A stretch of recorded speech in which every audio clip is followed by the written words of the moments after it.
Mga igsuon, tuguti ko ninyo sa pagbasa diya sa Juan Kapitulo 1 paingon sa gikan sa bersikulo 1 paingon sa 10. Nagaingon din mga igsuon sa sinugdan mauna ang pulong ug ang pulong uban sa Dios. Ug ang pulong Dios siya sa sinugdan uban sa Dios. Ang tanang mga butang nga nahimo pinaagi kaniya ug walay bisan usa nga butang nga nahimo nga dili pinaagi kaniya niadtong mga butang nga nangahimo. Diha kaniya ang kinabuhi ug ang kinabuhi mao ang kahayag alang sa mga tawo ug ang kahayag hagdan ug diya sa kangitngit ug ang kangitngit wala makabuntog niini.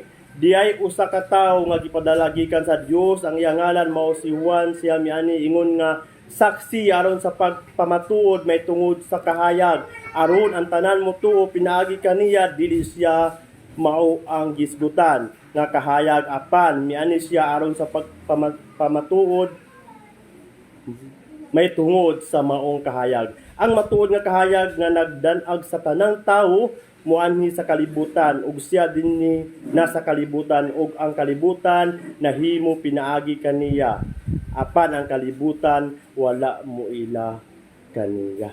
Mga igsoon, ang tinuod nga kahayag mao si Kristo Jesus. Ang tinuod nga kinabuhi mao si Kristo Jesus. Siya ang atong kinabuhi, mga igsoon. Kung wala si Kristo, wala yun tay mahimo. Amen ba? Amen.